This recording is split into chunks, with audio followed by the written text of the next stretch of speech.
KBLA Talk 1580 invites you to join us in celebrating the season of giving by being part of the solution. As we enjoy great food, family, warmth, and well wishes in whatever our festive tradition may be, we share the beauty of the season by reaching out to the less fortunate. Please help us to help others with the KBLA Cover the Houseless Cozy Community Coat and Blanket Drive.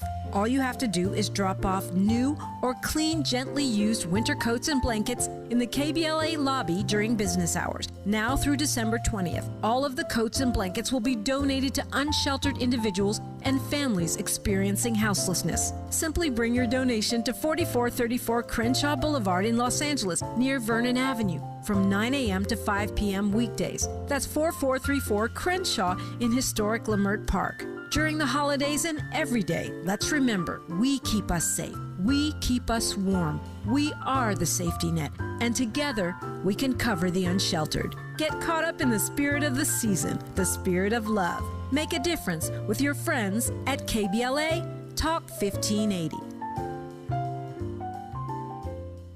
You ready? Come on! It's the queen of royal badness. It's time for the Raw Report with Robin Ayers. Highlighting people and things you should know about. Robin's got you covered. Follow Robin at Robin Ayers. You're listening to the Raw Report on KBLA Talk 1580. Robin's got a lot to talk about.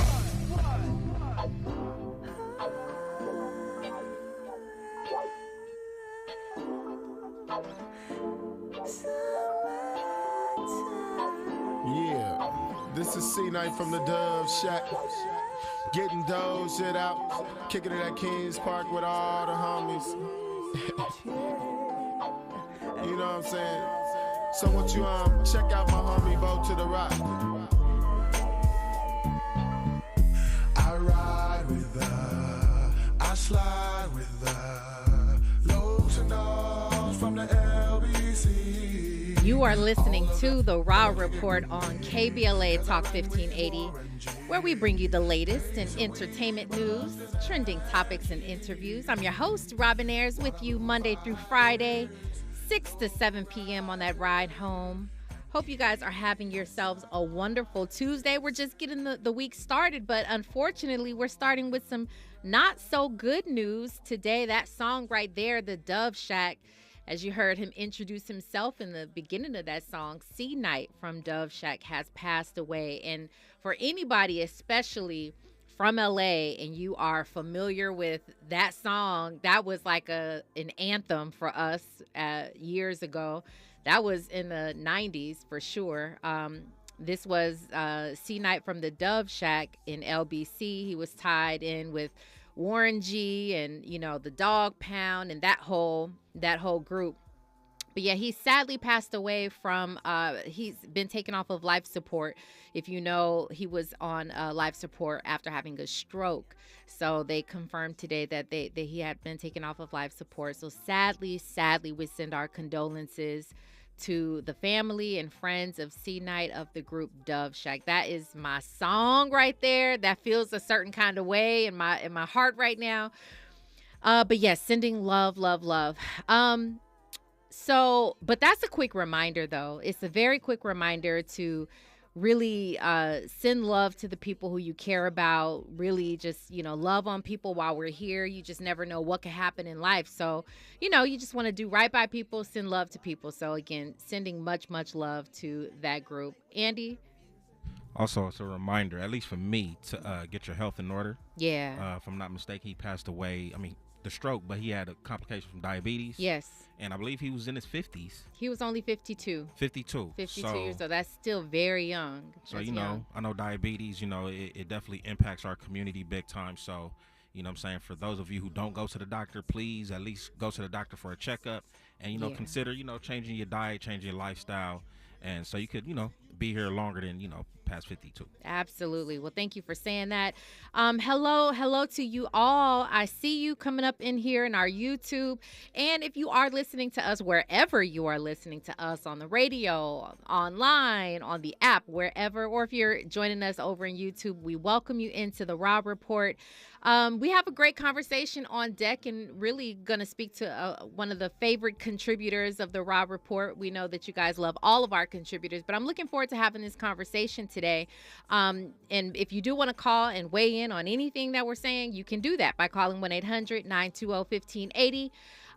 You could join us right now in our YouTube, which is KBLA 1580 as well. That's always fun. Also, I want to remind you, I want to send a shout out to, there's several people who've been calling and leaving the open mic voice notes. I've been playing them. I've been listening. I'm hearing all your feedback. So I want to give y'all a shout out if you are using that open mic feature that's on the app. It's pretty cool. And I am listening to your messages. So I just wanted to let you know that. Not really much in updates that I have, but I did want to give you a heads up. There's a conversation that just was released from Jeezy. We've talked about Lil Jeezy recently and Nia Long, and they're both talking about their respective relationships. And it's pretty interesting. It's pretty good because if you remember, Nia Long was in her own relationship over the past year and a half, where she is now no longer with the father of her child, her ex-fiance, Ime Udoka, and she opens up a little bit about that, and Jeezy opens up a little bit about his marriage. So we're going to talk about that soon. But let's go ahead and drop the Raw Report. Let's get into it. Now it's time for a breakdown. Okay, so the topic that I really want to get into today is Tyler Perry actually shocked me and giving me a different perspective. He says he's in a conversation regarding his documentary that's coming out called Maxine's Baby, the Tyler Perry story. And it's a documentary on him, but, you know, where he's from, where he came from, and the trials and tribulations that he had gone through. And so as he's doing his press tour, as we all imagine, that's what you do when you have a project coming out, he's opening up about the fact that he doesn't respect these critics. He's received backlash for years for portraying Madea, the woman, and people have been so salty about that and bitter about, you know, that character. And anyway, he says he doesn't respect the Negroes, okay? He doesn't respect the critics who are trying to get away from their blackness. This kind of changed some things for me. It opens up an entire dialogue. We will get to that on the other side. We're also going to talk about Tamron Hall, who she recalls an executive producer while she's been on television for quite some time.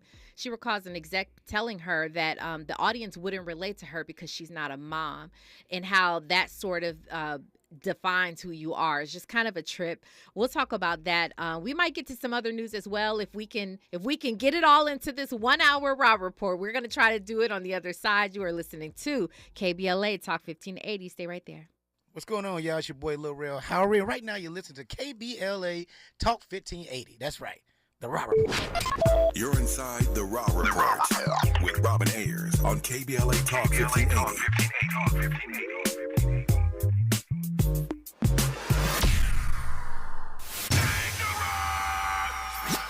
Environmental justice, pollution, and climate. In Los Angeles and across America, people of color are suffering and dying from disproportionate health impacts on a planet that has less than 10 years to prevent irreversible damage.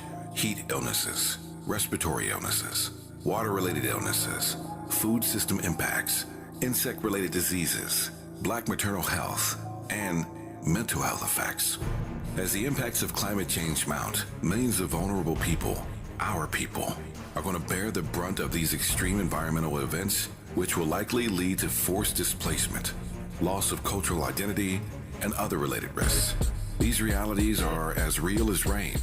Stay tuned to KBLA Talk 1580 for more details about the most progressive multimedia and live events campaign any black media outlet has ever undertaken to combat the climate catastrophe. Experts, events, empowerment. It's all on the way from unapologetically progressive KBLA Talk 1580. We don't black down. We level up. Level up, level up, level up, level up, level up, level up, level up, level up, level up, level up, level up, level up. Thinking about hosting a podcast and don't know where to start? Morris Media Studios has you covered. We're a professional podcast and voiceover studio located in Leimert Park. We specialize in recording and live streaming audio and video podcasts. Let us help you set up, record, and distribute your podcast. Hosting a podcast is a great way to bring awareness to your business, product, or good cause. For more info, visit morrismediastudios.com or give us a call at 323-815-4204. Hey, nacho fries are back at Taco Bell, and there's even more fries to love. But they're not going to hang around forever, so don't wait. Or you might miss out on these hot, crisp fries covered in all those bold Mexican spices with delicious nacho cheese sauce. Or wait and just settle for flavorless fries. Regular, bland, spiceless, flavorless, flimsy, non-nacho fries. Just an absolute bummer of a fry. Nacho fries are back. Get them today, only at Taco Bell. At participating U.S. Taco Bell locations for a limited time only while supplies last. Contact a local store for hours and participation which vary. Girl, I have a secret. When I get stressed out, I get sweaty. That's why I use Secret Clinical Antiperspirant. It's like my own secret weapon. For 72 hours, I get Secret's strongest protection against sweat caused by stress, heat, and activity, because you know how crazy life can get. Plus, it's made with advanced odor fighters that don't just cover up smelliness. They help prevent it from happening in the first place. Believe me, if I weren't wearing Secret, I'd be a hot, smelly mess. Thankfully, Secret works. Giving you your daily dose of entertainment and celebrity news. You're inside the Rob Report. With Robin Ayers on KBLA Talk 1580. Can I just say for the millionth time how much I love Andy. Andy is my guy. Like, I really, really appreciate him. I love him. He is the greatest. Okay, and I want to let you know too, Andy, everybody in the Rob Report land loves Andy. Like, every time I see people out there like, oh, I love listening to you. Oh, and I love listening to Andy. Like, everybody says that. So we all appreciate you, Andy. Yes, he's sending love right back, everybody. Right back at you. Okay, let's go ahead and get our conversation started with our contributor of the day, Whitley J. Yates. I missed our last conversation, but we are both back here on the Rob Report today. How are you today, Whitley? I'm so excited. It's election day around the country. It is. I hope you guys voted. It is. It definitely is. Thank you for mentioning that as well. And I'm sure Ariva probably touched on that as well. So, yeah, thank you so much for being here. I'm so glad that you're able to join in on this conversation. And because we have a few things that I want to kind of get to, I want to get your thoughts on this first topic, which is Tyler Perry. He was doing a sit-down interview with Gayle King and her co-host, and they were having this conversation about, you know, the documentary that's coming out. It's coming out November 17th, by the way, to Prime. If you guys want to watch it, I'm probably going to watch that as well. But in that conversation, she got him to open up about the backlash that he's received all these years. As you know, I'm sure, Whitley, he's been under fire for Madea since Madea even came out. Like, as much laughter and everything that people have while they're attending the show, people are they have such negativity towards him and such animosity at this character. But he opens up about that, and I think it's pretty good. Let's go ahead and listen to it, and we'll break it down afterwards. Really. You know what else I thought was really interesting is that you've been criticized, particularly in the black community. And you did not shy away from that. The fact that they didn't shy away from it. Okay, they didn't shy, but you allowed it to be, because, like you said, Yeah. if you didn't like it, you wouldn't have included it. It featured some of those critics. Yes, you featured some of the critics. Why was that an important part of the story for them to tell about you? Because we And all does have, that hurt you still? No, we all have critics. We all have people who don't understand. And when I get into those hoity-toity Negroes who don't understand, looking down their nose at everything and how dare, you know, I marvel at them at how intelligent they are, but how they can miss the most simple things of what this truly is. And I marvel at any black person who wants to remove themselves from their blackness. There's this instant thing of, let me get away from where I come from. Let me get away from the Medeas of my family. Let me educate myself away from my blackness. Those people I don't have respect for.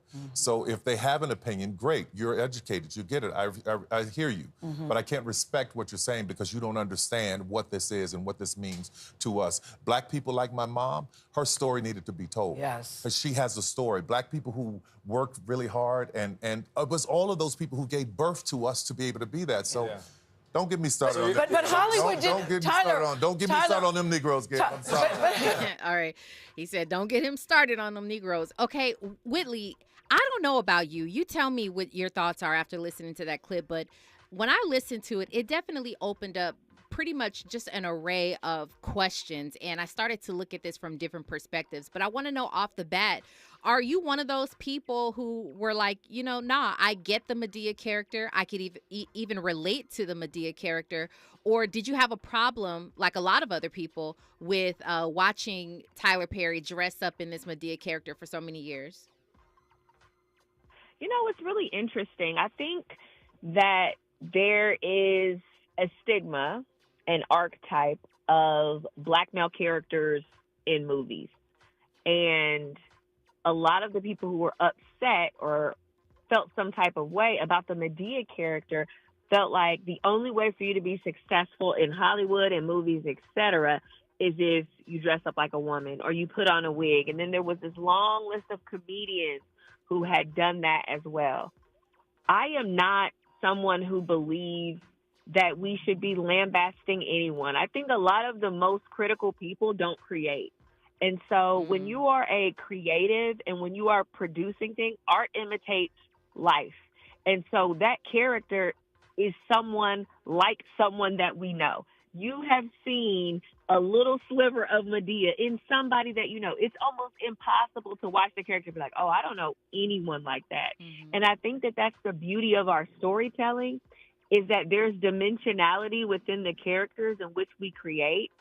And I would caution Black people to stop policing other Black people's creativity. That is so well said. And their expression. Yeah. I'm so glad that you said that too. It just seems to be now. I want to be careful and make sure that y'all aren't hearing me the way that I don't mean it. Not to say that this doesn't exist in other people's communities, all right? But it seems to be, because I am in the Black community, it seems to be heavily weighted in our community, how we criticize people so much. I mean, I think obviously a large part of that is social media based, because I doubt that if you saw Tyler Perry in real life, you're going to have something to say to him in his face about Madea. You're probably not going to do that. So it's popular and it's trendy to sort of write, your comments on social media or whatever. But the question that I have, and I agree with you, thank you for your insight there, but the question is it the fact that your belief, do you think people have a problem with the fact that Tyler Perry, a man, is dressing up as Madea, or do they have a problem with Madea, the character, period? I think that they have a problem with both, but more the fact that Tyler is dressing up as a woman. Mm-hmm. And because I saw a lot of the same semblance when they showed the Wayans brother from In Living Color that hated it. They would put Madea next to those characters, next to Big Mama's House with Martin Lawrence. Mm-hmm. There is the feminization of Black men in media that people are upset about or don't want to perpetuate. Mm-hmm. And what is really interesting, I think, within our community, the reason why I believe we're so critical is because when someone makes it, and there aren't many of us that sit at the tables and the spaces in which they occupy, we believe that it is a direct representation of us. And if we don't see us in them, we want to change them because we don't know who else will get to sit at those tables and walk in those rooms. And I think we come from almost this place of lack of representation in media, in movies, in storytelling. And so we're very critical of what we see and what we consume because we don't want it to basically be a label for all of us or for people to think that we are all a specific way or type. Yeah, no, it makes a lot of sense. I'm looking at some of these comments over here on YouTube, and I think that conversation has been around for so long. I mean, that has in and of itself become a trending topic when we talk about emasculating these men, especially men in the spotlight who have, a platform and things like that. Marcus Atkins said in the YouTube, as a matter of fact, Tyler Perry's Madea is no worse than white actors playing females like Dustin Hoffman, Tootsie, Robin Williams, Mrs. Doubtfire, and Eddie Murphy playing women in Nutty Professor, which is absolutely true. Andy, did you want to get in on that? I wanted to add another layer to what Ms. Whitley said. I think also, Black people, we have an unhealthy relationship when it comes to homosexuality. So with him, dressing up as a woman, I think just that off the rip, we have an issue with. Yeah. Before, because I want to go down that road, and I'm so glad that we are. But I want to go back to a question that I had, and I want to see if maybe you can identify with me on this, Whitley. When I watched this video myself, I was like, there's something about this storyline. He said everybody has a story, right? So he's telling, his mom, Maxine, I'm sure Madea is based, from his mother and grandmothers and other older women who were in, his environment and in his community growing up. But he was saying we all know a Madea. And for that matter, he's saying we all have a story to tell. And I immediately thought about, we talked about this before, Andy. We talked about Sexy Red and all these new girls, the Sukianas, and how ratchet they are, and how we're looking at them appalled. We're like, how could you do something like that? How can you show up and start twerking and dressing like that, completely nude on a red carpet? And Sexy Red, if you don't know, but she's a young rapper, very young. She's pregnant right now, and she was performing recently, and a video captured her on stage doing the splits. Doing this splits. And so, like, so many people were slamming her inside the comment section. But I thought back to that because I was thinking, like Tyler Perry is saying, everybody has a story to tell. What if so many of us are looking down on our nose at the Sexy Reds, at the Sukianas, the Krishan Rocks, but they're just telling their story? I think that's pretty fair. What do you think about that? I think it's a stretch. That's a stretch. Okay, that's fair. I don't believe that Sexy Red and Sukiana are. I do not believe that they are telling a story. I think that it is minstrelsy at its finest. Wow. And I believe that them basically, let's say, adopting or displaying that specific culture is for reaction and for provision. Because it's going to get reaction, it's going to garner attention, and attention is currency. I don't know if that's the story. I would like to hear more of Sexy Red's story, her actual story, her life, how she grew up, the things that happened to her that transformed her into who she is, and why she's always barefoot on stage, slamming her cuckoo on the ground like a bag of ice. I would love to hear the story of how she got there. But like right now it's giving minstrelsy. It's giving gutter snipe minstrelsy. Okay. Andy, I want to hear your point. I definitely want to get to this call from Daryl, but Andy, go ahead. Real quick, I just want to know if it's minstrelsy when Megan Thee Stallion is on stage twerking. Yes. Oh, that too. That too. Yes. I'll respond to that. Or when she's talking about depression. When she's talking about depression. Okay. Half naked. Come on. Okay. Well, like what? I want to answer that in just a moment. Let's get to this call from Daryl from Los Angeles. Hey, Daryl. Hey, guys. Thanks for taking my call.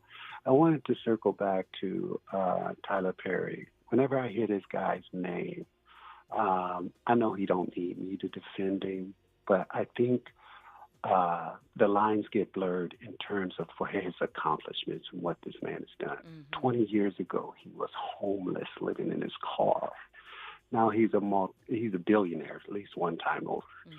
But the man is the only living studio head in the country. Metro Goldwyn Mayer, MGM, all those guys are dead that started those companies. This guy has started something. I mean, I'm pretty sure if he had the right complexion, it would be edifying this guy.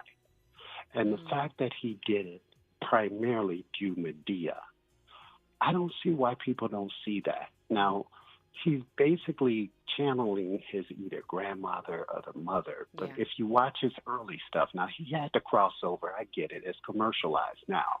But in the early days, Madea always told women, he always had that women audience. Black women built his audience. Definitely. If it were not for the black women. So this man always edifying black women. He's lifting them up. In his movies, his translation, Diary of a Mad Black Woman, it's all slanted in the direction of the black woman, to edification of her. she's with this powerful guy, this powerful rich guy that don't respect black women, so he ends up losing it. In most of his movies, he does it like that, you know. And it should be edification of the black woman through his movies. And he always used to have a message in the movies, and it's going to be gospel and God-filled and everything like that. But the way he's crafted his career based on black women, I don't see why, you know, people don't see the creativity. And now, granted, everybody don't belong in the dress. Wesley Snipes, he don't belong in no damn dress. Ving Rhames, but he's been on there. Yeah, I mean, they always try to put, but that's demasculating. Seeing Tyler Perry channel his grandma or his mom in either one of his movies don't demasculate me to the slightest. I don't know why people don't see that. Now, when Martin's playing Big Mama, that's buffoonery. Come on, there's no character, there's no content in that. You know, and Ving Rhames and Two Man Fool, whatever that movie was with Wesley Snipes, that's an ugly woman. Them the guys that don't belong in the dress. Okay. But if he can do all of this. I hear your point. I definitely hear your Whitney, point. I just wanted to say one more thing. Let me co-sign on Whitney. Sure. This woman said it beautifully. You said it beautifully. I couldn't have said it better myself. I love what you had to say about it. All right, thanks. Thanks for taking my call. You guys have a good night. We appreciate you, Daryl. Thank you so much. And I have to give him an applause. I truly agree with what he's saying right there. Yep, Daryl, I definitely agree with what you're saying. But listen, we are going to continue this conversation. Whitley, I want to get your thoughts on what Daryl just mentioned. And we have another call from JW from South Central. We'll get to all of that on the other side. Right now, we got news, traffic, and sports. You are listening to the Raw Report on KBLA Talk 1580. Stay there. Hey, I'm Damian Young. I'm chilling with Robin on the Raw Report. More of the Raw Report with Robin Ayers when we come forward. I'm Amber Payton. Here's the latest on the Black Information Network. The White House is brushing off new polling showing President Biden trailing Donald Trump in key battleground states. Black Press Secretary Karine Jean-Pierre told reporters polls should be taken with a grain of salt. She pointed to last year's midterm elections, noting a predicted red wave that never materialized. The recent poll shows Trump beating Biden in Arizona, Georgia, Michigan, Nevada, and Pennsylvania. Black Baltimore Mayor Brandon Scott has vetoed the city council's proposed redistricting plan. In a statement, the mayor says he was not satisfied that the council's proposed map addressed the needs of city residents. He says in part their proposal did not have population equality and it did not have an anchor institution in each district. The changes in district lines are in response to gains in population in 2 South Baltimore districts. That's the latest. I'm Amber Payton on your home for 24/7 News, the Black Information Network.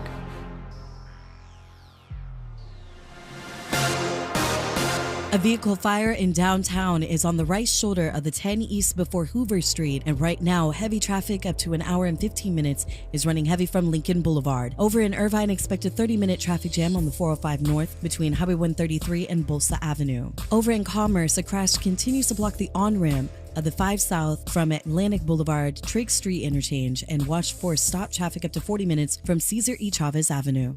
Looking for a better way to get around LA? SoCal 511 gives you real-time traffic alerts to help you find faster ways to get around LA County. It's totally free and helps motorists easily find fast track and roadside assistance services. Visit go511.com or dial 511 on your phone. This is the KBLA Sports Minute with Ray Richardson.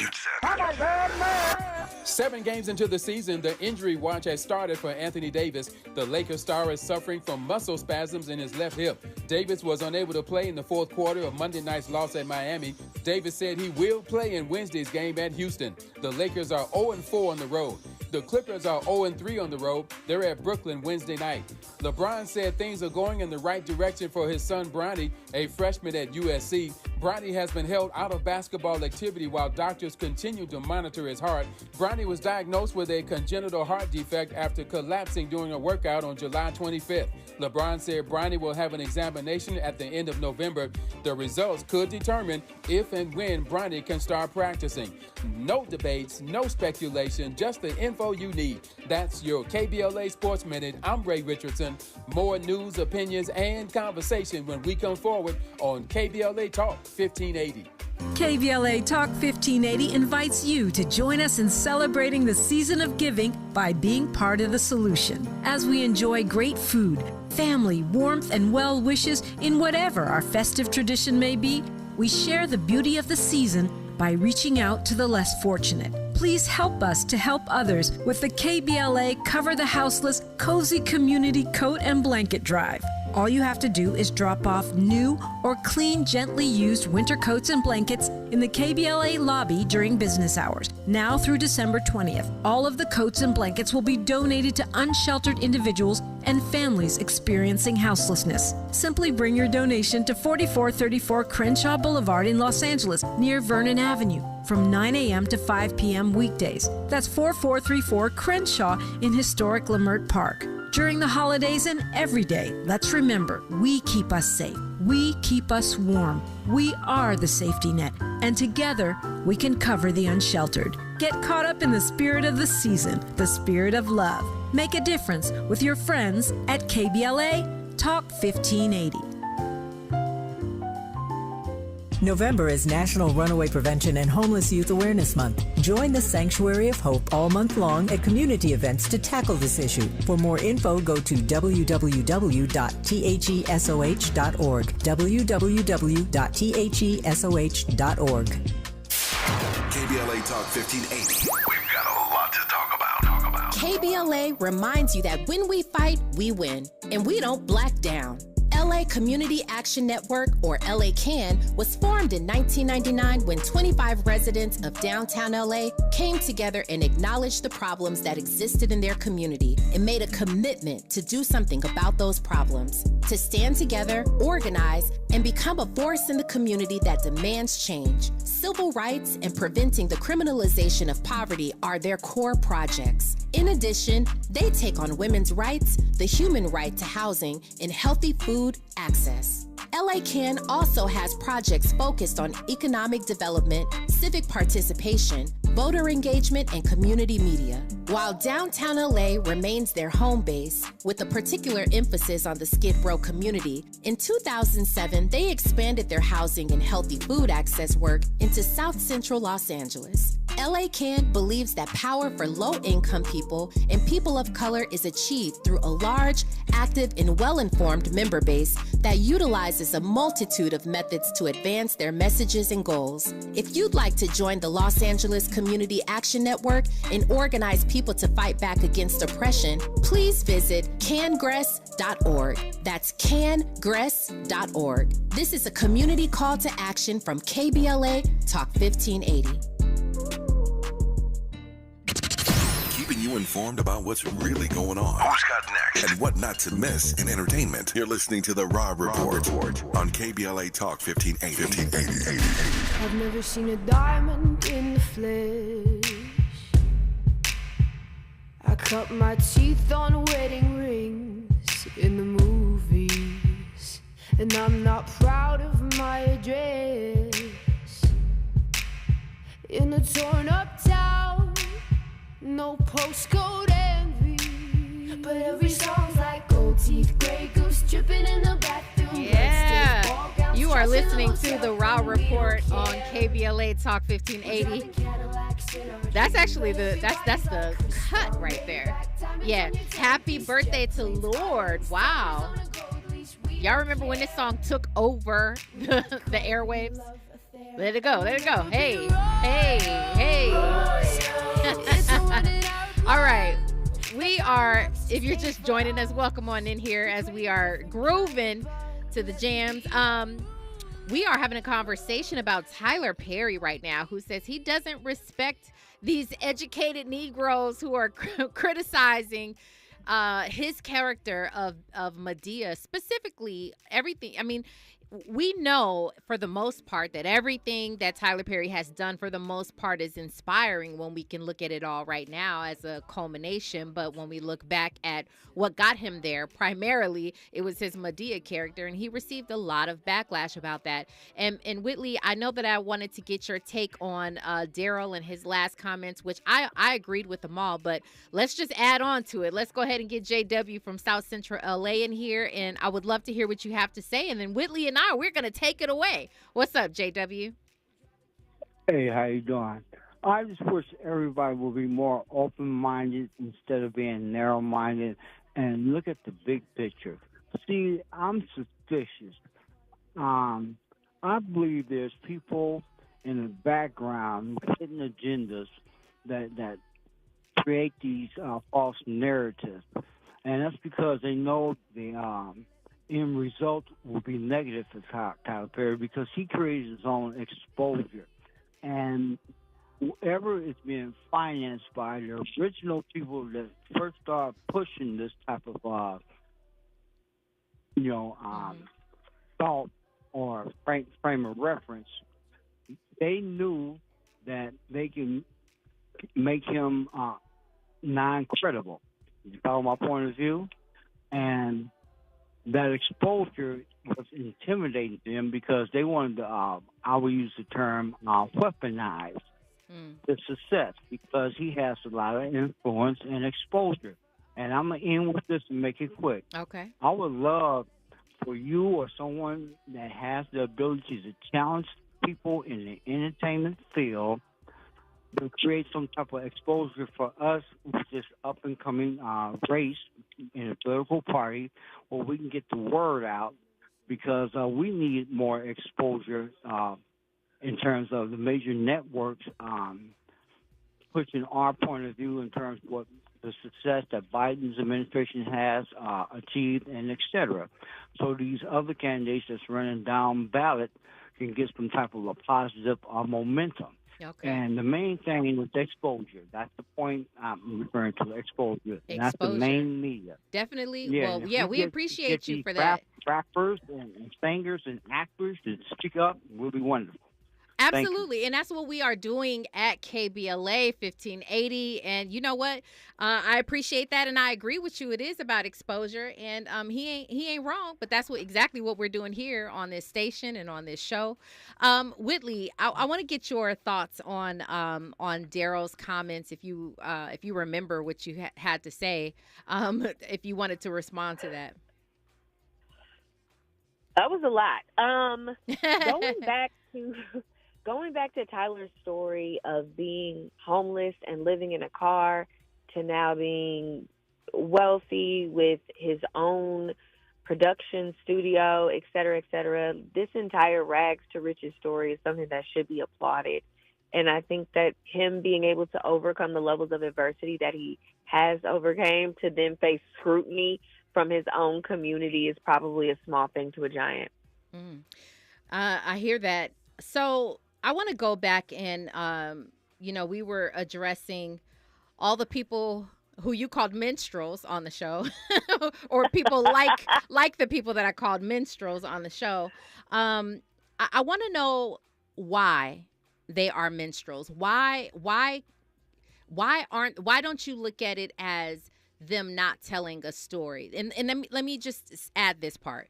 The reason why it made me rethink, my perspective when Tyler Perry was saying, everybody has a story and these stories should be told.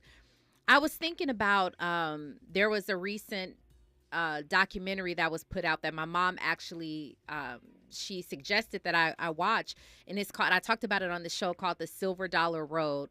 And I was thinking about how they were all from the South, and they all, their ancestors purchased this land for the family to live on.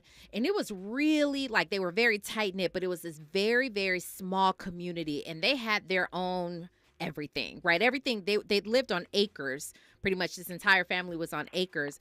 But I was looking at the kids were doing this little dance and, all of that. And I thought, if you take what they're doing right here, right now, this is their own little thing. No matter they weren't twerking, by the way, but even if they were twerking or they had their own sort of communication within their community, what if they didn't know anything else but that, and then you put it on the big stage? Isn't that a part of their story? Isn't that saying, we're going to let you into a little bit of what goes on in our community? That's sort of the way that I'm looking at Sexy. First of all, I'm not a Sexy Red fan. I'm not a Sukiyana fan. I'm just trying to reevaluate my perspective on these young ladies, because I do look down on it. And I think that it is disrespectful, and I can't wait for them to grow up and change their ways, right? But I'm also trying to think back to a time where I'm like, yo, we had the same stories growing up in the hip-hop industry. So many of us were trying to tell our parents and, elders, like, no, we got a story to tell. This is what's going on out here in the streets. So everybody does have a story to tell, but that's why I'm questioning you. What makes them minstrels, which you're not wrong about, but what makes you look at them at that versus them just telling a story? I think that there's a level of intentionality and authenticity that is missing in some of these newer artists. For instance, let's take a Cardi B, someone who, for all intents and purposes, has similar music, but because we were able to learn her backstory on Love and Hip Hop about how she came from poverty and is trying to save her family and ended up being an exotic dancer, like, we were able to really learn the backstory of who she was and how she is. For instance, I thought how she spoke was fake for the longest time, until I realized that it wasn't. But because I was able to learn that backstory on Cardi B, I look at her through the lens and perspective in which she has allowed us to see her life. With a lot of these newer artists, specifically the ones that I call the raunchy gutter snipes, they seem they seem to be more about the attention, right? And seem to be more about garnering a level of attention from us to propel them. So I haven't learned much about Sexy Red's son. I haven't seen her do interviews where she's even been vulnerable in any portion of this. And so I think until we're able to really understand and learn their stories, then we won't be able to fully see the perspective, because we're not learning it through the music and their lyrics. Okay, and I respect that. I actually agree with you on that. So what you're saying, though, is story is important. If you come to the stage or in the spotlight, you need to have a story to tell. So going back to Tyler Perry's point about everybody having a story, I now question, because we brought up this other narrative about emasculation, right, of men, and how that's been a story. That's been something that we've been talking about, and how, especially in the Black community, that's what they're saying. They're like, we have such a problem with men portraying women, or men painting their toenails or their fingernails now, and men wearing skirts. We were just seeing that at the fashion show that there was yesterday. A lot of the men coming in their kilts and skirts and things like that, and that's been a story that we've been following and having a conversation about. But if what I'm understanding, I believe this was Daryl's point, or maybe it was JW. I'm not sure. But when it comes to when we're having that conversation about emasculating men, do you believe that we're comparing Tyler Perry, who has always had a story, Madea has always had a story. That character has always, is very true. It's always been inspiring women, uplifting women. It's been about hope. It's been about inspiration, all of that, versus like a Martin Lawrence who's dressing up as Shanae. And even I was watching a clip about Martin Lawrence, and he's discussing the character before the show Martin came out, and he was saying everybody knows a Shanae. Everybody, that's just an around the way girl who wears the bamboo earrings and all of that. So we all know a Shanae. So even that in and of itself is sort of a story to tell. So is there a difference in your eye about, why now I feel as though people are putting respect on Tyler Perry's name only because of what he's built, but had such a problem with it before, versus, Eddie Murphy dressing up as the, characters, Martin Lawrence dressing up as the characters, and so on? I think this is tough. I would say yes and no. When I think about in the past, the people who've done this, and I think about how we communicated with each other back then, it was a completely different way than we do right now. Right now, we have platforms where we engage 24/7, and you have direct and instant feedback from people about all facets of their life, your life, and things that you don't even want to know. Yeah. And so right now it feels more prevalent because of the way in which we share information. And so before, we would maybe just talk with our friends or the people in the spaces that we were in. But now I can go on Black Twitter and see who is agreeing with me. So then I get sucked into these silos of people who are either the same or different, and I have immediate and instant criticism, lambasting, and lauding of people right at the tips of my fingers. So I believe that it was honestly the same, but how we communicate has changed.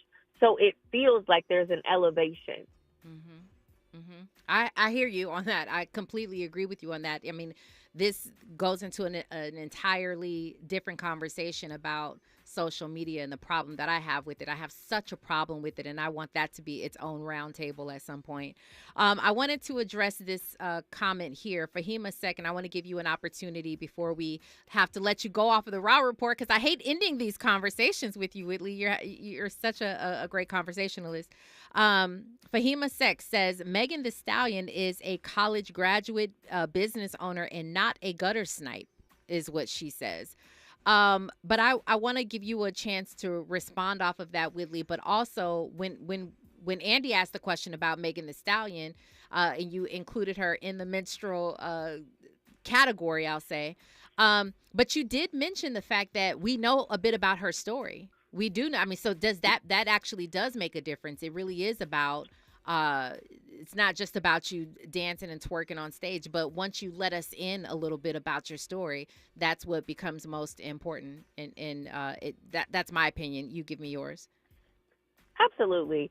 I don't think that Megan Thee Stallion is a gutter snipe, but she does participate in that culture. If you look at the new video in which she just dropped, just watch it on mute and then go and listen to the words in which she's saying. It's almost as if the song doesn't match the video. The video is overly sexualized, and in the song she's talking about the heartache, she's talking about depression, she's talking about how low down people have done her. I mean, it's really sad. It was almost like somebody go check on Meg and see if she's okay. And I think that when you have to placate to an audience that you've built, she could have had a soft video. The video could have been soft because the song calls for that. But I couldn't imagine going through what she speaks about in the lyrics of that song and walking around half naked with a snake on me. So no, I don't think that she is a gutter snipe, but she does definitely participate within that culture. We do know her story, a little bit more about her story, but we also continue to see her over sexualized all the time. 100% true. Yeah. Go ahead. Finish your comment. All the time, which actually led to her being lambasted in the Tory Lanez drama in that case because of how she portrayed herself. So we do know her story, but I don't feel like we know all of her story and that there are pieces missing because I feel like there's a disconnect between who she portrays consistently versus what she performs and the words and the lyrics of her songs, just that run the gamut. You know what? The reason why it is so important to the point that you're making as an artist to share, if you're going to be that type of an artist, the reason why it's equally as important to let people in on a little bit of your background or your story and to bring that to the forefront is exactly what just happened here. You know, the fact that you have Fahima, who's over on the East Coast somewhere, chiming in on behalf of Megan Thee Stallion. She completely turned the narrative and said, listen, she's college educated, and we know that Megan has shown the fact that she's been in school and all of these different things. So that's the reason why it is important, so that you have the public's buy-in. Andy, let's get to your point. Real quick, one more person, Lizzo. Ooh. Bananas!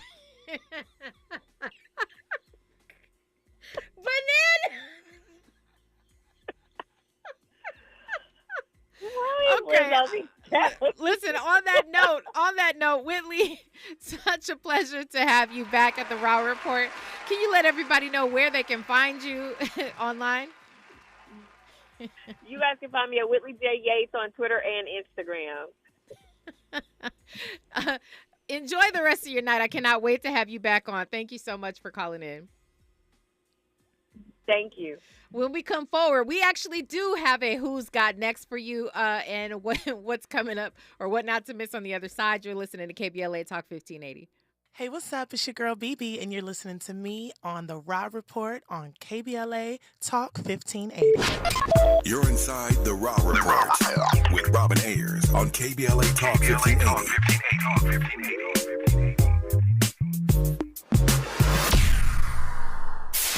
KBLA Talk 1580. We've got a lot to talk about.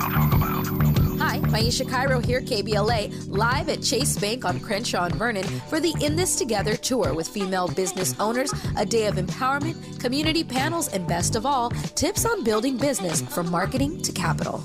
I'm here with Lisa Stevens, Senior Business Consultant with Chase for Business. Lisa, what's one tip you'd give to business owners here in the Crenshaw area? I love that you asked that question. I'm originally from Brooklyn, and I grew up in an area that's very similar to Crenshaw. So this is near and dear to my heart. And if I could only leave a business owner with just one, I would tell the business owner to identify their why. And I think that is so important because your why is going to be that strength on those days where you feel like you're struggling. Your why is going to be that stepping stone. Those days that you want to give up, your why is going to be the reason that you get back up. And how would you advise business owners looking to acquire capital? What do they need to know before stepping inside the branch to ask for funding? So 3 things. I do want to share this when it comes to the power of capital and just finding those resources. Understand that capital is a 3-part of a business, right? It's not always about the monetary piece, but if you first put that intellectual, right? What do I need to know? That social, who I need to know, that will help you to then package for that monetary piece. So no matter who you're banking with, you should know your banker.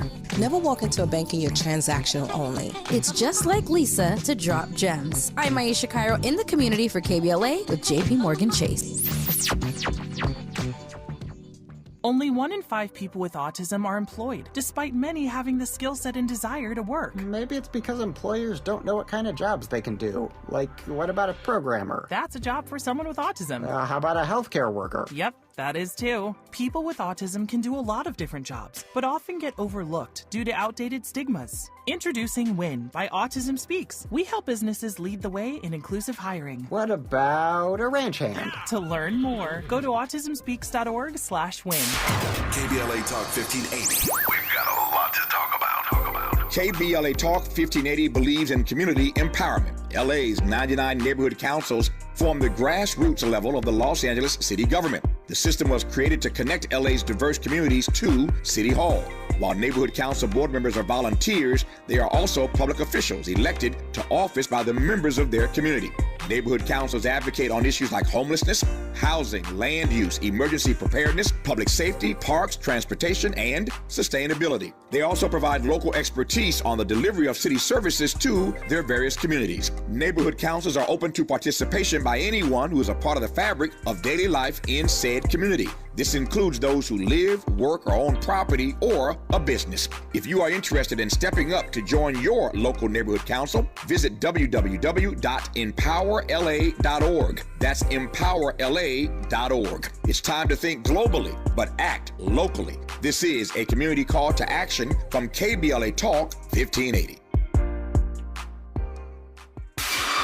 Giving you your daily dose of entertainment and celebrity news. You're inside The Raw Report with Robin Ayers on KBLA Talk 1580. All right, I've been talking about this song and wanting to play this song for a while. Let's get into it. It's a Billboard charting song. This is a country singer named Dax. And this is To Be a Man, the remix, featuring Darius Rucker of the Hootie and the Blowfish, Grammy Award-winning Hootie and the Blowfish. Let's go ahead and take a listen. I can't hide myself. I don't expect you to understand. I just hope I can explain what it's like to be a man. It's a lonely road, and they don't care about what you know. It's not about how you feel, but what you provide inside that home. Being a man is what you make it. You can't always live up to expectations. You try to please everybody while you struggle, so you fake it and end up out of balance, compromising situations. As a good man, do what he should, man. I'll give everything he has and do everything he could, man. You might find yourself feeling all alone inside a house you built that you don't recognize as home. And that's what my daddy told me, and I'll tell my son the same. Now that I'm older, I relate and I actually feel his pain. He never cried, he might have lied, but he did not complain. And he said, son, one day you'll have to do the same. I get emotional when I stop and think and I look around beyond the county lines of my small town. I think about all the men out there who feel like I do now, who are screaming on the inside but won't ever make I a can't sound. hide myself. I don't expect you to understand. I just hope I can explain what it's like to be a man. That is Dax. To Be a Man. That's the remix featuring Darius Rucker of Hootie and the Blowfish. Wow. Now, he just took on one of the number 3 spots on Billboard charts, and which is a big deal. But he's a black man in the doing country infused music. Fantastic. Good for him. All right. That is Who Not to Miss. Or Who's Got Next, rather. What Not to Miss, definitely, it already goes to Maxine's Baby, the Tyler Perry story. That's coming out this month, November 17th on Prime. Y'all got to check it out. I know I am. And we might have another conversation regarding that. Once I actually do watch it, and hopefully you watch it as well, we'll have that conversation. By the way, 85% of you say that you do not have a problem with Tyler Perry dressing up as the Madea character, and 14% say, yeah, I don't like that.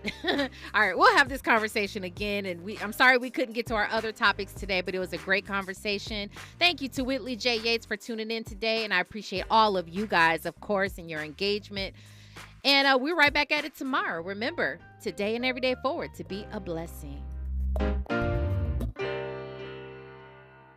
KBLA 1580 Santa Monica. I'm Amber Payton. Here's the latest on the Black Information Network. The federal perjury trial of former Baltimore City State Attorney Marilyn Mosby has resumed. She is accused of lying to get a COVID hardship withdrawal from a city retirement account to buy 2 vacation